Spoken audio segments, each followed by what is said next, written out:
네, 안녕하십니까. 2021년도 전기기사 제2회 전자기학 문제, 기출문제 풀이하도록 하겠습니다. 자, 1번 문제부터 보시겠습니다. 1번, 두 종류의 유전율, 즉 입실론 1과 입실론 2가 있을 때 이때 유전체가 서로 접하고 있는 경계면에 진전하가 존재하지 않을 때, 즉 완전 경계 조건이 성립한다는 거죠.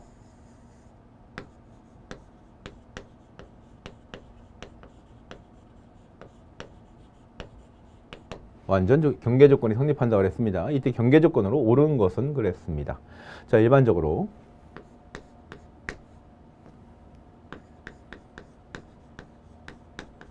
유전체가 있는 곳에 유전체의 경계 조건을 살펴보도록 하겠습니다. 첫 번째,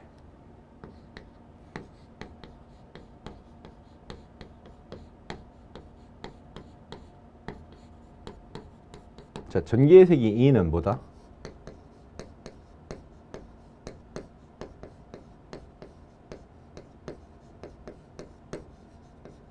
접선 성분이 연속이다. 자, 이 말은 E1의 탄젠셜한 성분은 E2의 탄젠셜한 성분과 뭐한다? 같다라는 의미로 쓸 수 있겠죠. 자, 이 말은 다시 한번 보시면 E1의 사인 세타 1과 E2의 사인 세타 2 값이 서로 된다? 같다라는 걸 볼 수가 있습니다. 두 번째,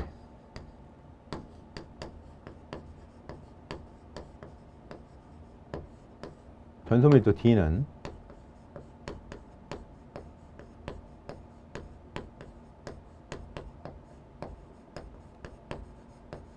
법선 성분이 연속이다라는 걸 알 수가 있습니다. 그러면 D1의 노멀한 성분은 D2의 노멀한 성분과 같다라는 거죠. 그럼 D1의 코사인 세타 1과 D2의 코사인 세타 2 값이 서로 된다? 같다라는 걸 볼 수가 있습니다. 두 개의 관계를 따져보시면, 자, 우리 요거 한번 변형시켜 볼까요? 자, 이 어떻게 쓸 수 있냐면 입실론 1과 E1의 코사인 세타 1, 얘는 입실론 2와 E2의 코사인 세타 2 값으로 쓸 수 있겠죠. 자, 그러면 요 말은 입실론 1, E1의 코사인 세타 1과 입실론 E1의 뭐가 됩니까? 사인 세타 1 값이 뭐하고 같다? 입실론 2의 E2의 코사인 세타 2와 E2의 사인 세타 2의 관계와 같다고 볼 수 있습니다. 자, 그러면 요거는 일단 E1과 E1, E2와 E2는 약분이 되고요. 요거 한 곳으로 좀 모아볼까요? 얘 올리고 하면, 자, 우선 요거 어떻게 쓸 수 있냐면 입실론 1분의 1에다가 얘는 탄젠트 세타 1이 되겠죠. 코사인 세타 분의 사인 세타가 탄젠트 세타니까. 자, 얘는 입실론 2분의 1의 탄젠트 세타 2가 됩니다. 자, 그러면 얘 둘이 자리를 좀 바꿔보면 어떻게 됩니까? 탄젠트 세타 2는 요거 넘어가고 반대로 얘가 위로 올라가면 입실론 2분의 입실론 1이 됩니다. 자, 요 관계를 따져봤을 때 입실론 1이 입실론 2보다 크다면 이때 세타 1은 뭐다? 세타 2보다 크게 될 것이고, 자, 이때 E1의 값은 뭐가 됩니까? 반대로 E2보다는 작게 될 것이고 D1의 값은 D2보다는 크게 된다는 걸 알 수가 있습니다. 자, 이 관계를 한번 따져봐라 라는 문제가 되겠죠. 자, 1번 이런 내용들이 어디 들어가 있나 봅시다. 몇 번에 있습니까? 답은 4번에 있다는 걸 알 수가 있습니다. 자, 그래서 1번 다 몇 번이 됩니까? 4번. 이 경계조건 관련된 내용들 좀 기억을 해주시기 바랍니다. 2번 갑니다. 자, 공기 중에서 반지름이 0.3m인 구도체에 줄 수 있는 최대 전하는 약 몇 쿨롱인가 되어 있습니다. 단, 이 도체의 주위 공기에 대한 절연 내력은, 자, 절연 내력은 5 곱하기 10의 6승 볼트 퍼 메타다라고 되어 있습니다. 아, 지금 문제상에서 봤을 때 굳이 뭐 관계된 문제를 따져볼 때 절연 내력이라고 나와서 좀 당황하실 수도 있는데 우리 기본적으로 이런 문제 볼 때는 뭐를 중요시 보자? 단위를 중요시 보자. 자, 단위가 뭡니까? 볼트 퍼 메타에 관련된 내용입니다. 그러면 이 절연 내력과 같은 의미로 쓰이는 게 바로 뭐가 됩니까? 전개의 색이라고 볼 수 있고 또 같은 의미 뭐라고 나타낼 수 있습니까? 전위 강도 이런 식으로 의미를 부여할 수가 있습니다. 자, 그렇기 때문에 자, 우리 2라는 애는 4파이 공기중이라 했으니까 입실론 제로에 R 제곱분의 뭐가 됩니까? Q 값이 될 것이고 이때 Q라는 애는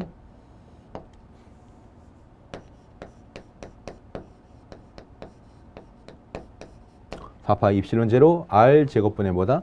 2 값으로 계산할 수가 있습니다. 그러면 여기서 대입을 해보시면 4파이 곱하기 8.854 곱하기 10의 마이너스 12승 곱하기 자 반지름은 0.03의 뭐가 됩니까? 제곱 곱하기 자 절연 내력값 이 값은 얼마가 되는 겁니까? 얘는 5 곱하기 10의 6승 값이 됩니다. 그래서 요거 여러분들 계산기 눌러주시면 요거 얼마 나옵니까? 얘는 5 곱하기 10의 마이너스 7승 쿨롱이 나온다는 걸 알 수 있습니다. 그래서 답은 몇 번이다?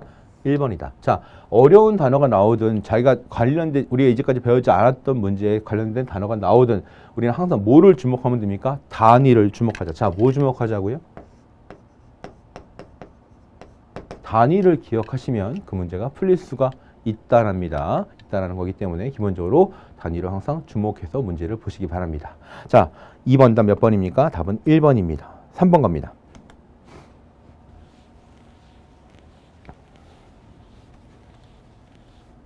진공 중에 평등 자기가 H0인 값 중에 반지름이 Am이고 투자율이 뮤인 구자성체가 있다고 했습니다. 이 구자성체의 감자율은 그랬고요. 단 구자성체 내부의 자기의 H 값은 이 뮤제로 플러스 뮤분의 3뮤제로에 곱하기 H0 값으로 나타낸다라고 되어 있는데요.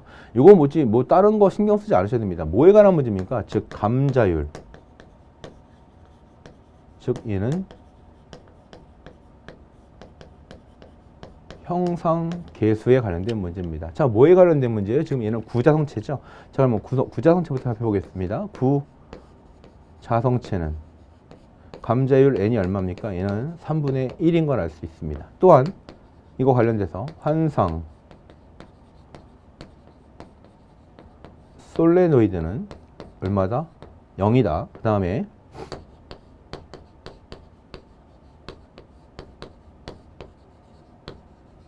가늘고 긴 자성체가 있는데 자 얘가 수직 방향으로 연결되어 있거나 또는 수평 방향으로 위치가 되어 있다면 수직인 경우는 얼마가 됩니까? n 값이 1이 될 것이고요. 수평일 때는 얼마다? 0이 된다는 걸 알 수 있습니다. 자, 우리가 이 문제에 뭘 물어보는 거예요? 뭘 물어보는 거예요? 구자성체 값을 물어보기 때문에 이때 3번 몇 번이 됩니까? 답은 3번이다. 자, 그래서 요거 패턴 하나 기억을 해서 문제를 기억해 주시면 됩니다. 자, 4번 문제 보겠습니다.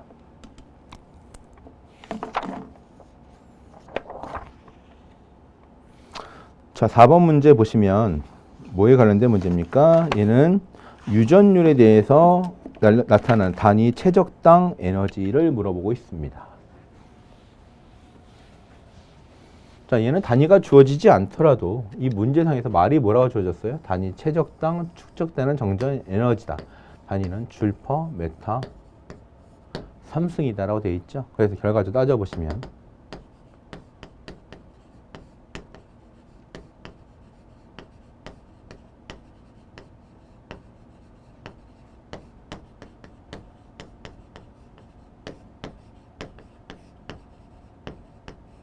자, 단위 최적당 축적되는 에너지 W0 즉 줄퍼 메타 3승 값이나 사실은 이 값하고 뭐하고 똑같아요?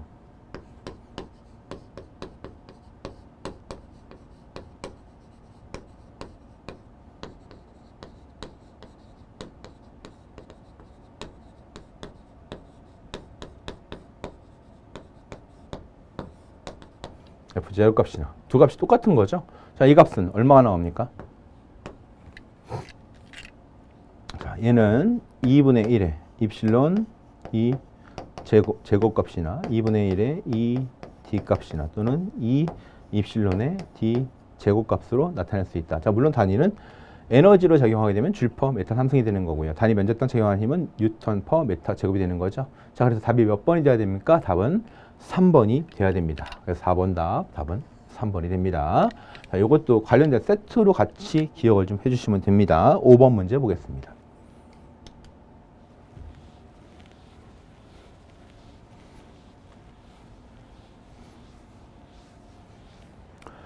단면적이 균일한 환상철심의 권수가 n의 2인 A 코일이 있고요. 자, 이거 잘 보셔야 되는 게, 자, A 코일은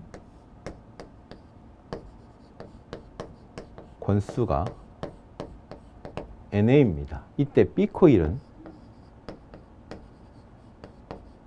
권수가 NB가 됩니다. 자, 그런데 이게 중요한 게요. 약간 트릭을 써놨어요. A 코일에 작용하는 게 아니라 B 코일에 작용하는 인덕턴스가 얼마가 됩니까? 여기가 LA라는 거죠. 그럼 반대로 여기가 뭐 되는 거? LB가 된다는 거 마찬가지겠죠. 자, 이때 두 코일의 상호 인덕턴스는 얼마가 되겠는가? 라고 되어 있죠. 자, 우리 상호 인덕턴스와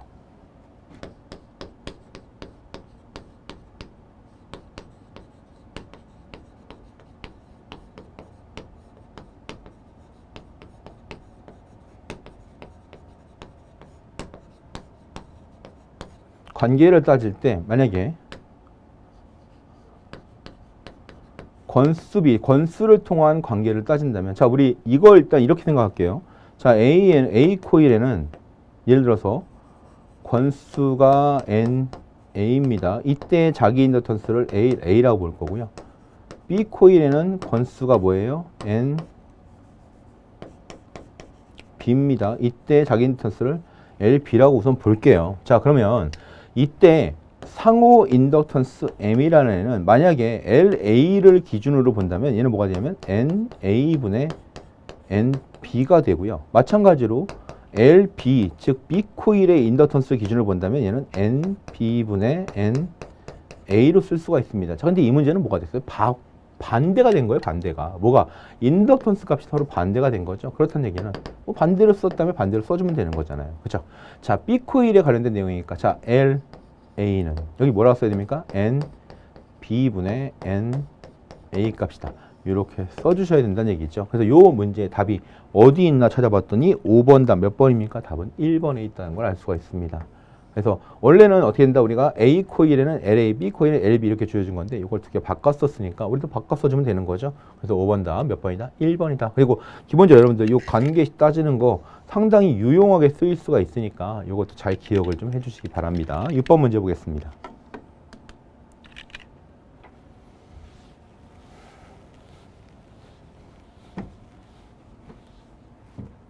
빚 투자율이 얼마입니까? 350입니다. 환상철심 내부의 평균 자개의 세기가 H값이 얼마입니까? 얘가 342 암페어 턴 퍼 미터, 암페어 퍼 미터가 되는 거죠. 이때 자와의 세기는 그랬습니다. 자와의 세기 J는. 자, 얘는 뭐가 됩니까? 뮤 제로에 뮤 R-1의 H값으로 계산할 수 있겠죠. 그죠? 자, 요 값은 우리가 어떻게 쓸 수 있냐면 B-뮤 제로의 H값이다 라고 쓸 수 있습니다. 근데 우리 요거 이용하면 되니까, 자, 얼마가 됩니까? 얘는 4파이 곱하기 10의 마이너스 7승에다가 얼마가 주어졌대요? 350 마이너스 1에다가 H값이 342가 주어졌습니다. 요 계산기 눌러보시면 6번 답 얼마 나옵니까? 답은 0.15가 나온다는 걸 알 수가 있습니다. 0.15. 자, 자기의 세기니까 웨버 퍼 미터 제곱이다 라고 알 수 있겠죠. 답은 2번이 됩니다. 7번 보겠습니다.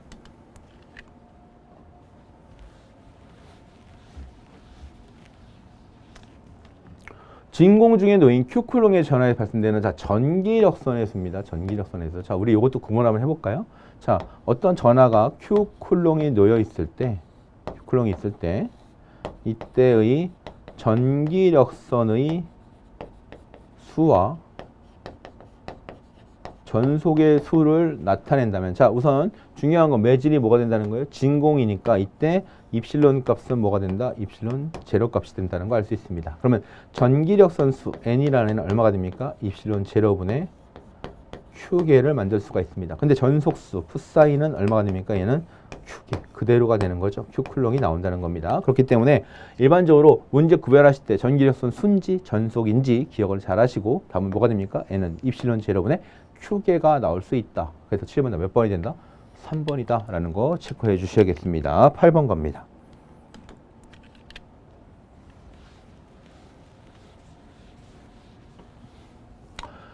8번 비투자율이 50인 환상철심을 이용하여 100cm의 길이의 자기 회로를 구성할 때 자기 저항을 2 곱하기 10의 7승이라고 한다 그랬습니다. 이때 철심의 단면적을 약 몇 미터 제곱이라고 하여야 되는가 라고 되어 있죠. 자, 그러면 8번 답 어떻게 구할 수 있습니까? 자기 저항에 관련된 내용으로 살펴보시면, 자, 자기 저항 RM은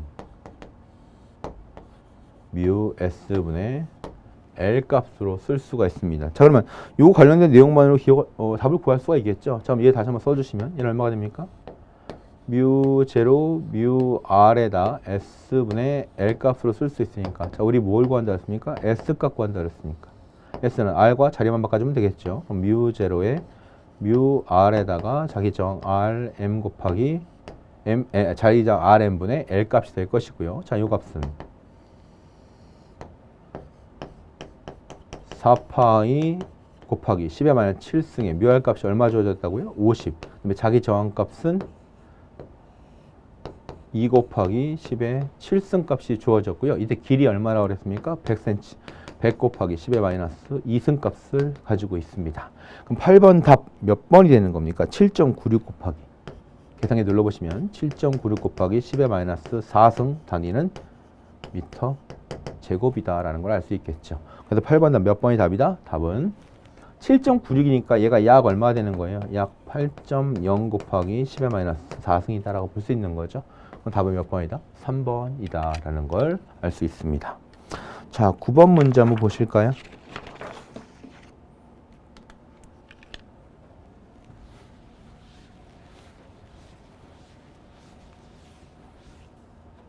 자석 밀도가 10웨버/미터 제곱인 자개 중에 10cm 도체를 자개와 함께 60도의 각도로 30m/s의 속도로 움직일 때 이 도체에 유도되는 기전력 값은 뭐냐 그랬습니다. 자, 뭐에 관련된 내용입니까? 얘는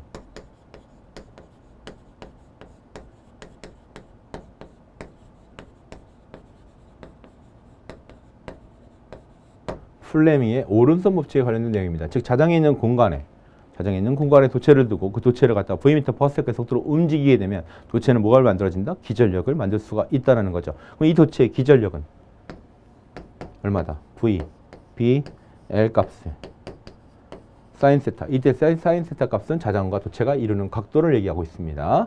자, 그러면 이때 V 값이 얼마 주어진 거예요? 30m/s 30 곱하기 B 값은 10웨버/미터 제곱이라고 했죠? 10 곱하기 L이 얼마가 됩니까? 10 곱하기 10의 마이너스 2승에다가 사인 몇 도가 되는 거예요? 사인 60도가 되는 거니까 요거 계산기 빵 때려주시면 얼마 됩니까? 15 루트 3이 나옵니다.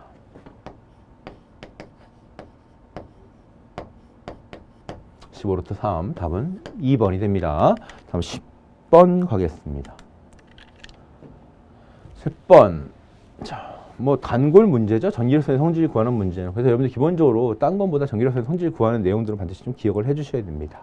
1번 보겠습니다. 전기력선은 등전이면가 평행하다? 아니죠. 평행이 아니라 수직, 직교가 돼야 되는 거죠. 전기력선은 도체 표면과 직교한다 라고 되어 있고요. 자, 이거는 표면과 직교한다. 즉 표면과 직교한다는 얘기가 뭡니까? 등전의 면과 직교하는 건 똑같은 거죠. 3번 가겠습니다. 전기력선은 도체 내부에 존재하지 않는다는 거죠. 자, 일반적으로 전기력선은 도체 내부에는 뭐다?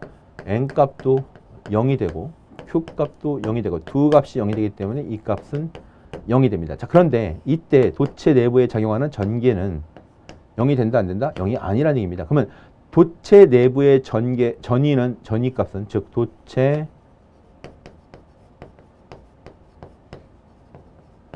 내부의 전위는 뭐하고 같다라고 보면 됩니까? 얘는 도체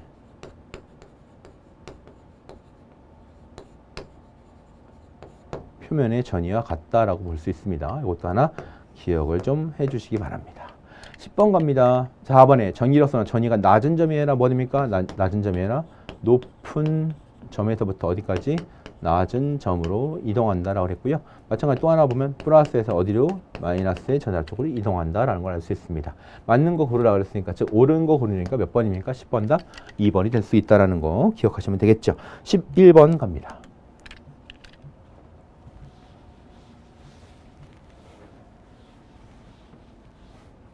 평등 자기와 직각 방향으로 일정한 속도로 발사된 전자의 원운동입니다. 즉 전자의 원운, 전자가 원운동을 한다는 얘기는 자개가 있는 공간에서, 자 그러면 자개가 있는 공간에서 어느 Q 쿨롱에 전하를 주고 이 Q 쿨롱이 V m/s의 속도로 작용을 할 때 여기에 작용하는 힘의 크기 F를 구해라. 그러면 F는 Q에다가 V 크로스 B 값으로 구할 수 있다는 거죠. 그러면 우리가 이때 이렇게 작용하는 힘을 뭐라고 표현합니까? 얘를 로렌츠의 힘이다. 근데 이때 로렌츠의 힘은 전자가 어떤 운동을 한다는 거예요? 전자의 등속 원운동을 만든다라는 거죠. 즉 로렌츠입니다. 설명 중 옳은 것은 그랬습니다. 일면 플레밍의 오른손 법칙이 아닙니다. 플레밍이 뭐에 관한 법칙으로? 왼손 법칙으로 나오는 게 로렌츠의 힘이죠. 원의 반지름은 전자의 발사속도와 전기의 세기에 곱한다고 했는데 저거 한번 살펴볼까요?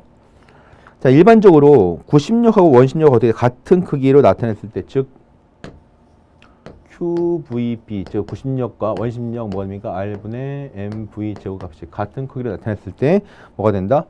등속 어느 정도 할 수 있다는 얘기죠. 그럼 여기서 뭐가 됩니까? V값 약분하시면, 자 한번 따져볼게요. 그럼 얘는 뭐가 돼요? 얘는 QB가 될 것이고 R분의 MV가 됩니다. 그렇다면 V는 얼마가 나옵니까? 얘는 넘겨가시면 QB 곱하기 R의 M 질량값으로 해서 이렇게 속도값, 즉 속도값이 나타날 수가 있습니다. 그러면 반지름 R을 계산해 볼 거면, 자 원의 반지름 R을 계산해 보면 반지름 R은 뭐가 돼요? QB분의 V M 값으로 쓸 수 있고요. 자 원의 반지름에 대한 내용을 물어봤으니까 원의 전자의 발사 속도와 전기의 세기 곱이 아니라 뭐가 됩니까? 발사 속도와 질량에 대한 곱이 되는 거죠. 그러니까 얘는 말 자체가 틀린 거죠. 3번 가볼까요? 원주 주기 구하라 했습니다. 주기를 구기 앞서서 이거부터 볼까요?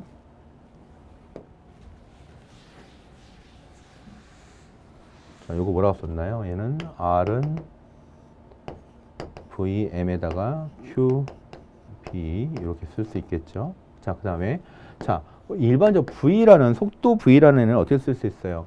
반지름 R 곱하기 각속도 오메가 쓸 수 있고 얘는 R 곱하기 2파이 F 값으로 쓸 수 있겠죠. 그죠? 자, 그러면 R 곱하기 2파이 F 값을 쓸 수 있으니까 자, 이 값을 통해서 R 값을 집어넣어주면 R이 얼마가 되는 거예요? Q B에다가 V 곱하기 M 값의 2파이 F 값으로 나타낼 수가 있겠죠. 그죠? 이 값이 뭐가 되는 거예요? V가 되니까 요거 약분할 수 있겠네요. 자, 그러면 주파수 F 값을 구해보시면 주파수 F는 얼마가 나옵니까? 2파이 넘겨줘서 2파이 M분의 뭐가 되는 거예요? 얘는 QB가 되겠죠. 그죠? QB 다 넘기면 되는 거죠. 그럼 이때 주파수 F가 이렇게 만들어질 것이고요.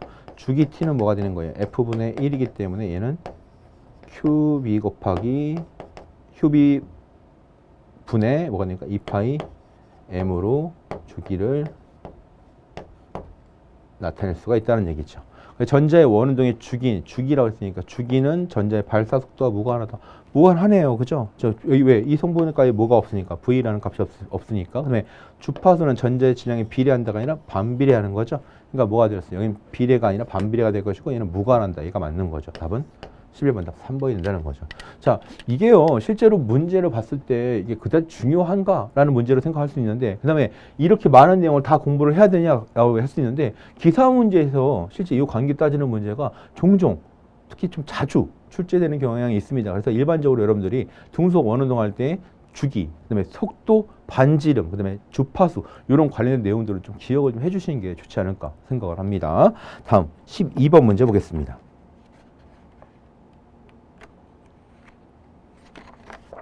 자, 12번 문제 보시면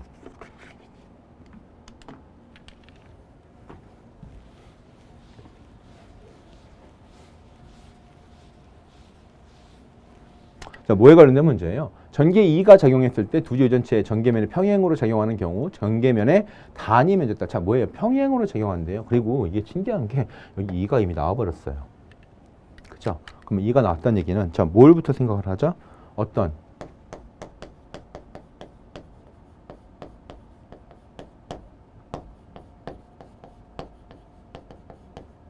경계면에 수평으로 뭐가 작용할 때 입사된 전개가 즉 전개가 경계면에 수평으로 작용할 때 작용하는 힘의 크기를 구하게 되면 이때는 뭐가 만들어진다? F는 F1 F2가 됩니다. 그래서 이 값을 계산해 보시면 얘가 얼마 나옵니까? 얘는 입실론 1 입실론 2분의 2 제곱값으로 해서 단위 면적당이니까 뉴턴 퍼 메타 제곱값으로 계산하실 수가 있습니다. 자, 근데 얘가 만약에 경계면에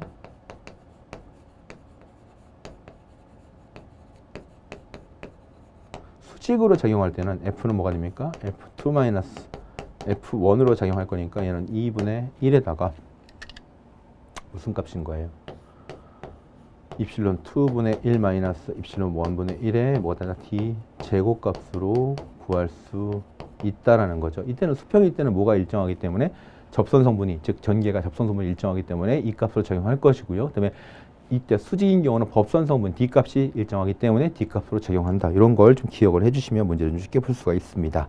자, 그래서 12번 답 몇 번이 됩니까? 얘는 뭐 요 관계 수식 약간 틀어버린 거죠. 몇 번이 답인 겁니까? 답은 3번 여기에 있네요. 2분의 1의 2제곱 입실론 1 입실론 2 값으로 계산할 수 있다라는 거 기억하시면 됩니다. 그래서 우리 이렇게 한번 생각해 볼까요? 수평일 때 뭐야? 즉 수평일 때는 접선 성분이 일정하니까 이 값에 대한 내용으로 공부할 거고요. 수직일 때는 법선 성분에 대한 값이니까 D 값이 일정하다라는 생각으로 가지고 생각을 기억하시면 됩니다. 13번 갑니다.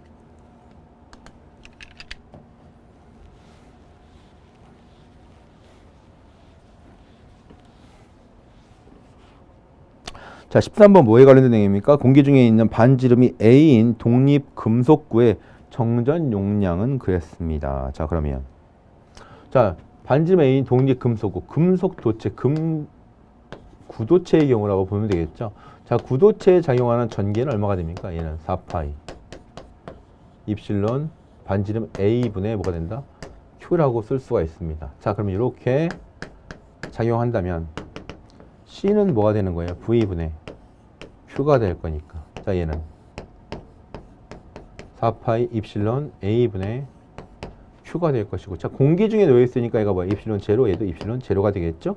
이게 Q가 될 거니까 이 두 개의 성분이 뭐가 된다? 약분 되면 얘 위로 뿅 하고 튀어 올라오겠죠? 얼마가 됩니까? 4파이 입실론 제로 A가 될 것이다. 단위는 페럿이 되겠죠? 몇 번이 됩니까? 13번 답 4번이 되겠죠. 13번 답 죄송합니다. 2번이 되는 걸 알 수 있습니다. 자, 14번 문제 보겠습니다.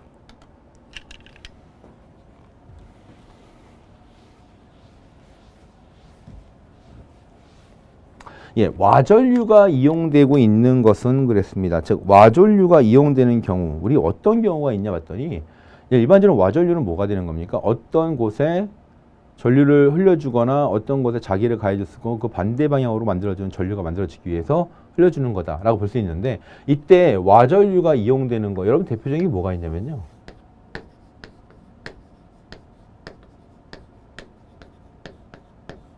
금속 탐지기가 있습니다. 금속 탐지기. 또 뭐 지뢰 탐지기는 상관없습니다. 그 다음에 이걸 이용해서 많이 하는 게 와전류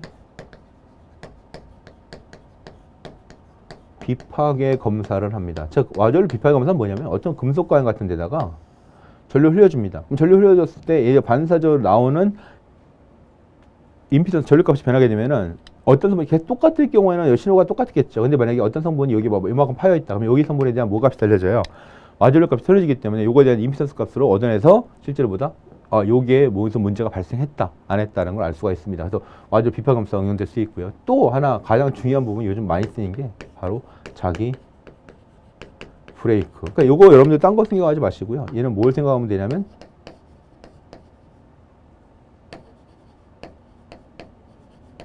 자, 땡땡 놀이공원에 있는 자이로드롭 같은 걸 생각하시면 됩니다. 자이로드롭 높이 올라갔다가 붕 떨어지는데 얘를 갖다가 브레이크, 기계적인 브레이크는 잡을 수가 없잖아요. 그때 이때 사용되는 게 바로 자기 브레이크가 됩니다. 그래서 와전류가 이용되는 건 뭡니까? 자기 브레이크다라는 거 하나 기억해 주시면 될 것 같습니다. 그래서 13번 몇 번입니까? 3번이 됩니다.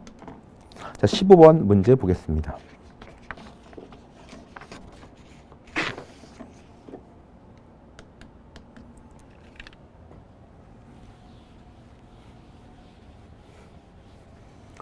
자, 이는 x분의 2의 x방향에 플러스 y분의 2의 y방향 벡터가 적용됐을 때 점 3,5에 통과한 3,5점을 통과하는 전기력선의 방정식은 뭐냐 그랬습니다. 그러면 얘는 우리 뭐 생각하면 되는 거예요? 전기력선 방정식 생각하면 됩니다. 그러면 얘는 전기력선 방정식은 2y는 2x로 놓고 얘를 본다. dy분의 dx 값으로 놓을 수가 있다는 얘기죠.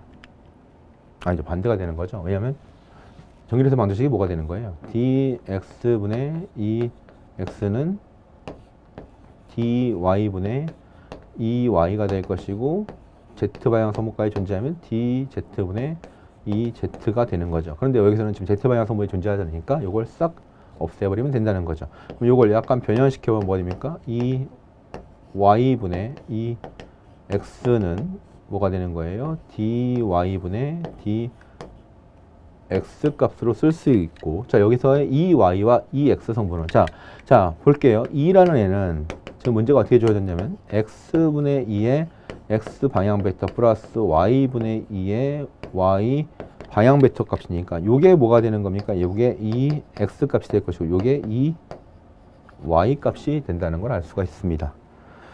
그쵸? 그러면 얘를 다시 한번 써보시면, 자, 얘는 뭐라고 쓴다고요? y분의 2라고 쓸 거고 얘는 x분의 2 값이 dy의 dx 값으로 쓸 수 있습니다. 자, 그러면 얘네들은 두 개가 서로 약분됩니다. 자, 그러면 얘는 어떻게 됩니까? 다시 한번 써주시면 얘는 x, y 값이 뭐가 된다? dy의 dx 값이 쓰기 때문에 이 값을 다시 한번 써주시면 뭐예요? y의 dy 값은 x의 dx 값으로 쓸 수 있고, 이걸 갖다가 값을 계산하시려면 전부 둘 다 적분시켜서 값을 계산할 수 있습니다. 그러면 둘 다, 자, y의 dy 값 적분한 값, x의 dx 값 적분한 값을 나타내 보시면, 자, 이거 뭐가 됩니까? 적분하시면 분모 1 앞으로 내려오고 계산되면 2분의 1 y의 제곱에다가 얘 뭐가 되는 거예요? 2분의 1 x의 제곱값이고, 여기는 이제 뭐가 되는 거예요? 상수값이 하나 존재하겠죠. 즉 c값을 만들 수가 있습니다. 자, 근데 이 값이 지금 몇 콤마 몇을 지난다 그랬습니까? 3,5점, 즉 x가 3, y가 5인 점을 지나고 있으니까, 자, 뭐가 됩니까? 2분의 1 곱하기 25가 되는 거죠. 즉 뭐가 됩니까? 5의 제곱. 얘는 뭐가 됩니까? 2분의 1 곱하기 3의 제곱값을 지나고 있고 플러스 c가 됩니다. 그러면 c라는 애는, 자, c라는 애는 얼마가 됩니까? 얘는 볼까요? 2분의 25에다가 맞나요? 네, 2분의 25 마이너스 2분의 9가 되기 때문에 얘는 2분의 16이 나옵니다. 즉 8이 나온다는 얘기죠. 자, 그러면 이 수식 다 어떻게 바뀌는 거예요? 2분의 1 y 제곱에 2분의 1 x 제곱 플러스 8이 됩니다. 자, 넘어가면 얘는 2분의 1 y 제곱 마이너스 2분의 1 x 제곱 값이 되고 얘가 8이 될 것이고요. 자, 밑에 분모가 있는 것보다 분모가 전부 다 없애주는 것도 괜찮죠. 그럼 얘가 얼마가 됩니까? 얘는 y 제곱 마이너스 x 제곱에 2 곱해졌으니까 여기 2 곱해주면 16이 됩니다. 즉 전기력선의 방정식 얼마 나옵니까? y 제곱 마이너스 x 제곱은 얼마가 나옵니다? 16이 나온다는 거죠. 답 몇 번입니까? 답은 4번으로 나올 수 있다는 겁니다. 그래서 15번 답 이런 식으로 전기력선 방정식 계산해 주시는 것도 기억을 좀 해주시기 바랍니다. 16번 갑니다.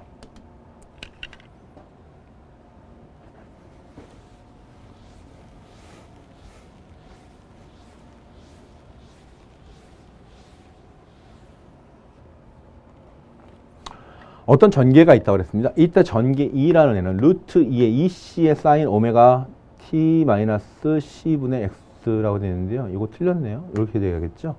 네, 이렇게 오메가 t 이렇게 만들어져야 될 겁니다. 자, 다시 한번 적어볼까요? 자, 이건 어떻게 된다? 2는 루트 2의 2c에다가 사인 오메가 t 마이너스 c분의 x. 자, 이런 식으로 적어야 되겠죠? 자, 이런 전개가 작용한다 그랬습니다. 즉 전개 순시치네요. 그러니까 여러분들 요거 표기를 갖다가 대문자 있다고 2라고 써놨다고 해서 얘가 실효값이 아닙니다. 얘는 뭐가 됩니까? 순식값입니다. 자, 순식값이 작용했다는 얘기입니다. 자, 그러면 이렇게 작용했을 때 평면 전자파가 있다고 그랬고요. 진공 중에서 자개의 시료값은 그랬습니다. 자, 우리 어떤 전개가 주어지고 어떤 자개가 주어졌을 때 이때 전개와 자개에 대한 값을 통해서 계산하기 위해 전개를 계산하거나 자개를 계산할 때는 뭐를 이용한다? 고유 임피던스, 즉 Z 또는 이타 값을 이용한다라고 표현하면 됩니다. 자, 그러면 문제가 중요한 건 이때 자개의 무슨 값을 계산한다? 시료값을 계산한다.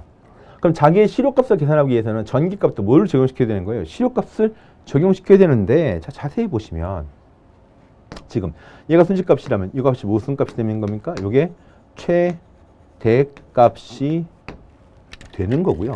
그럼 얘가 최대값이라는 얘기는 얘가 뭐가 되는 거예요? 이 값이 바로 시료값이 된다는 얘기죠. 그럼 이 값을 그대로 다 적용시켜 주시면 그냥 답이라는 얘기입니다. 자, 그러면 이거 한번 볼까요? 자, 우리 고유 임피던스는 H분의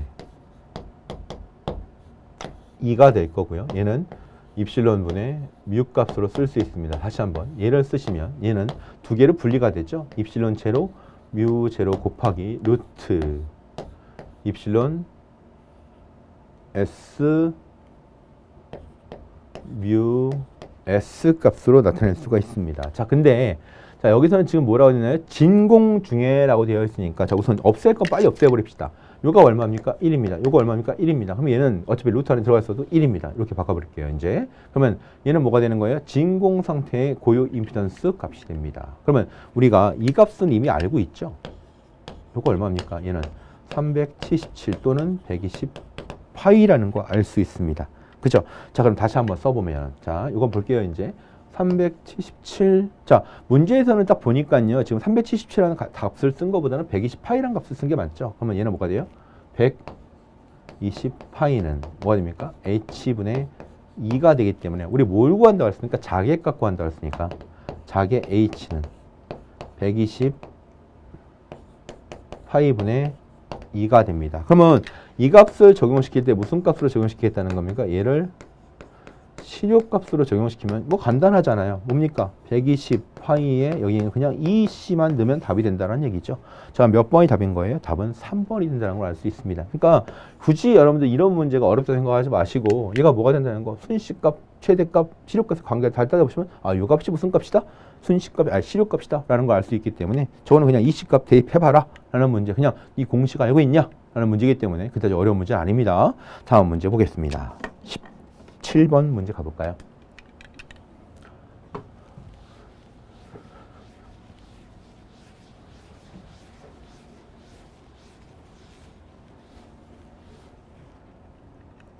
진공 중에서 서로 떨어져 있는 두 도체가 A, B가 있습니다. A에만 1쿨롱을 줄 때 도체 A, B의 전이가 자, 이거 볼까요? 자, A라는 도체가 있고요. 여기 A라는 도체가 있습니다. 그 다음에 여기에는 B라는 도체가 이렇게 놓여져 있습니다. 그때 A에만 몇 쿨롱을 준다는 거예요? 1쿨롱을 준다는 얘기죠. 그럼 A에만 1쿨롱을 준다는 얘기는 B는 얼마가 되는 거예요? B는 전하를 주지 않는다. 0쿨롱이라는 얘기입니다. 그러면 이때 A의 전위가 얼마가 주어진다는 겁니까? 이때 A의 VA 값이 얼마 만들어진다? 3V가 만들어지는 거고 이때 VB 값이 얼마가 나온다는 겁니까? 얘는 2V가 나온다는 겁니다. 근데 이때 갑자기 지금 도체 A에다가 자, 여기다가 1쿨롱이 있었는데 얼마를 준다는 거예요? 다시 여기는 1쿨롱을 주고 이번에는 뭐예요? 여기다도 얼마 준다는 거예요? 여기는 2쿨롱의 전하를 주게 되면 이때 VA 값이 얼마로 바뀔 것이냐라는 문제가 되는 거죠. 자, 요거는 문제 의도만 잘 파악하시면 쉽게 구할 수 있습니다. 자, 전위기에서 관련된 내용 V1은 뭐가 됩니까? 얘는 P11의 Q1 플러스 P12의 Q1으로 Q2로 계산할 수 있겠죠? Q2가 될 것이고 V2는 뭐가 됩니까? P21의 Q1 값이고 얘는 P22의 Q2 값으로 계산할 수 있습니다. 자, 문제상에서 지금 Q1만 뭘 준 거예요? 1쿨롱을 준 거죠? 그럼 이거 따져볼게요. 자, V1은 얼마라고 했으니까 3V가 나왔고요. 지금 P11에 대한 값 곱하기 Q1 값이 1이었습니다. 그 다음에 P12 곱하기 Q2는 얼마 준 거예요? 0이 된 거죠. 그 다음에 얘가 뭐가 됩니까? 얘는 2 값이고 얘는 뭐가 됩니까? P21 곱하기 Q1 값이니까 얘는 1 준 거고요. P22 곱하기 0을 준 겁니다. 그러면 자, 이 값을 통해서 알 수 있는 게 뭐가 됩니까? 자, 우선 여기서 볼까요? P 원원 값이 얼마가 되는 거예요? 얘는 3이 되는 거죠. 그죠? P 원원 값이 3이 되는 겁니다. 그 다음에 여기서는 P2원 값이 얼마 나와요? 2가 나옵니다. 근데 문제 알고 있는 게 하나 있습니다. 이 전위계수의 성질에 의해서 P21과 P12 값은 서로 뭐한다? 같다라고 했으니까 두 값이 전부 다 얼마다? 2다라는 걸 알 수 있겠죠. 자, 그러면 요거 관련된 내용으로 다시 한번 얘를 적어 보시면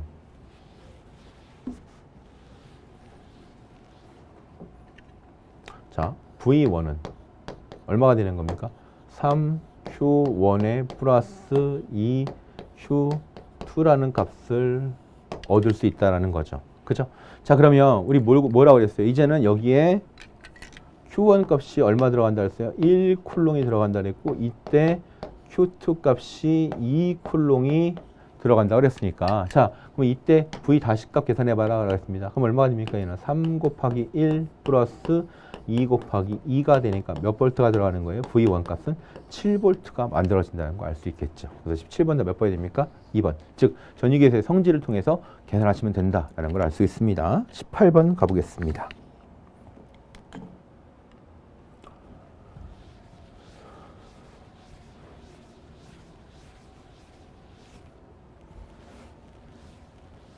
자, 18번 문제 보시면 한 변의 길이가 4m인 정사각형 루프에 1A의 전류가 흐를 때 중심점에서의 자손 밀도 B 값은 얼마인가 그랬습니다. 자, 우리 B 값이 얼마인지는 모르나? 이건 알고 있어요.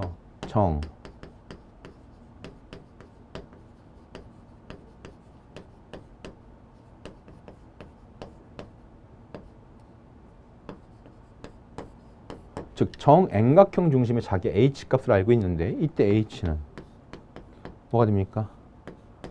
반지름이 얼마일 때라고요? 반지름이 예를 들어서 반지름이 아니라 이거 볼게요. 한 변의 길이를 Am라고 해봅시다. 그럼 얘는 파이 A에 NI에다가 사인 n분의 파이에 탄젠트 n분의 파이 값을 계산할 수 있겠죠. 그러면서 여기다 대입해 보시면 정円각형 즉 정사각형은 h 값이 얼마 나오냐면 2 루트 2에다가 파이 a분의 뭐가 나와요? I 값이 나오는 걸 알 수 있습니다. 자, 문제는 지금 물질의 상태값이 주어지지가 않았죠. 그럼 우리 이렇게 생각하면 되죠. 자, 어떤 물질의 상태값이 주어지지 않는다. 얘는 뭐가 되는 거예요? 자유공간 내의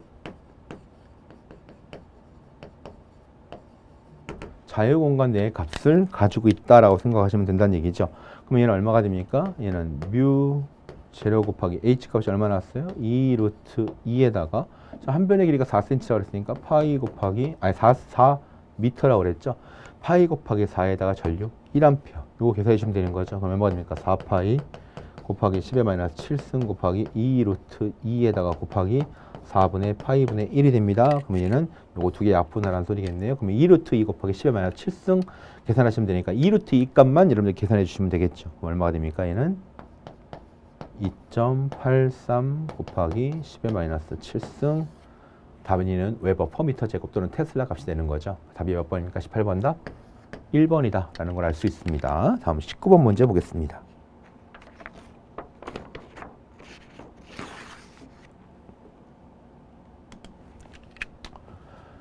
자, 19번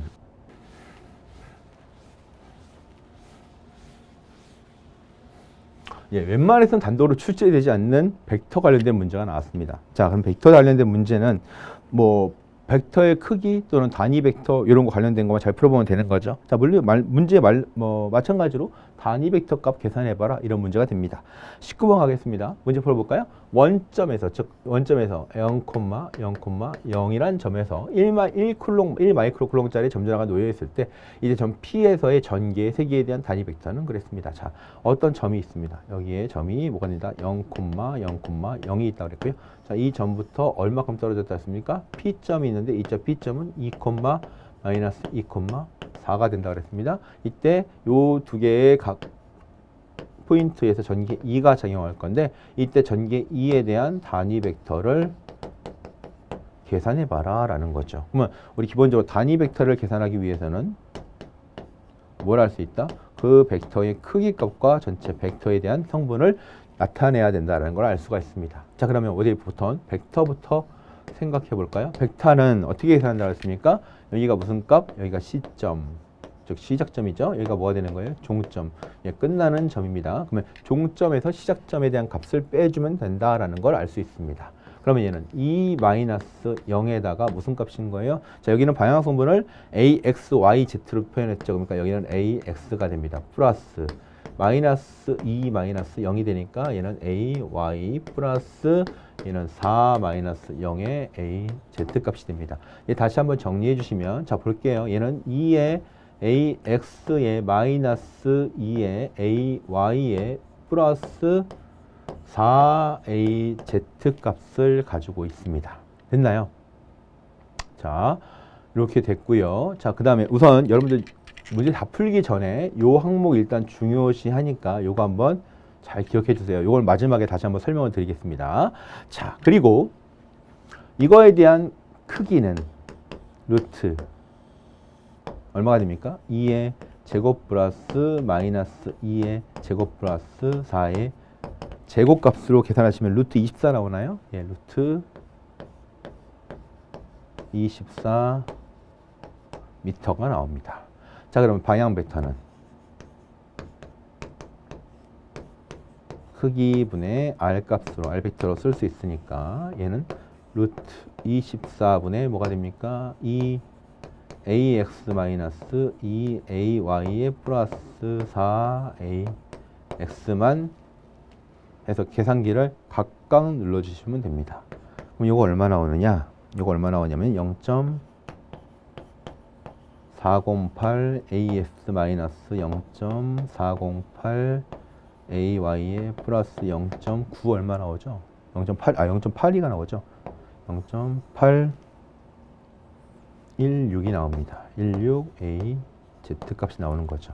그래서 요거와 같은 답이 몇 번에 있습니까? 답이 1번이 거의 근사값으로 쓸 수 있다라는 겁니다. 자, 근데 제가 아까 말했죠.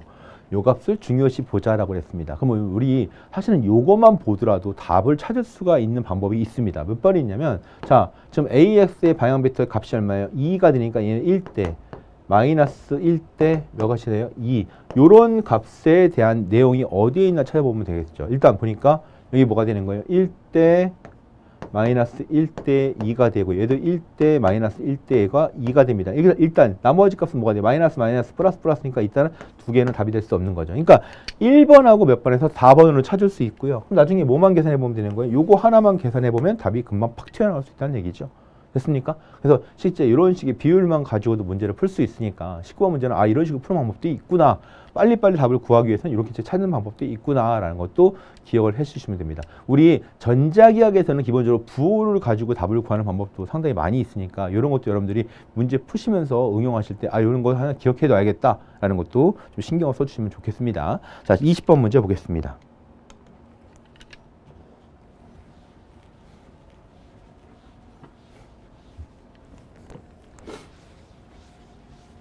자, 공기 중에 전자기파의 파장이 3m라면 그 주파수는 몇 메가헤르츠라고 되어 있나라고 했습니다. 일반적으로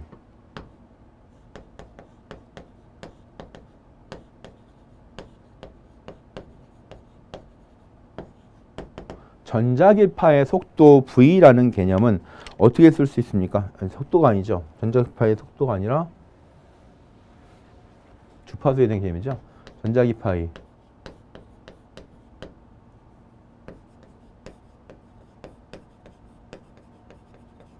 주파수. 자, 얘는 파장과의 관계를 따져본다면, 이때 파장과의 관계를 따져본다면 뭐가 돼요? F는 람다분의 C가 됩니다. 이때 람다분의 C라는 건 뭐가 되는 거예요?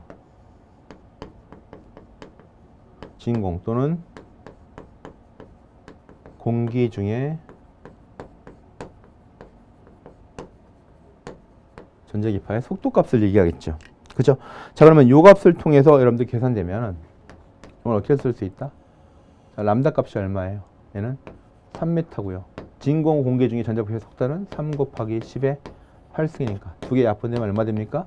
10의 8승 헤르츠가 되고요. 얘가 메가헤르츠로 바뀔 거니까 메가라는 얘기는 10의 6승이 되는 거죠. 그러면 얼마가 됩니까? 100 메가헤르츠 이렇게 쓸 수 있겠네요. 그러면 20번 다 몇 번이 됩니까? 1번이다 라는 거 알 수 있습니다. 그래서 이런 식으로 정리하시면 2편 문제까지 충분히 정리할 수 있겠죠. 그죠? 자, 2021년도 2회 전자기학 문제 다 풀어봤습니다. 수고하셨습니다. 에듀윌 합격 패스. 에듀윌 공무원 공인중개사 에듀윌 합격 패스 편입도 토익도 에듀윌 합격 패스 학교까지 초고속 에듀윌 합격 후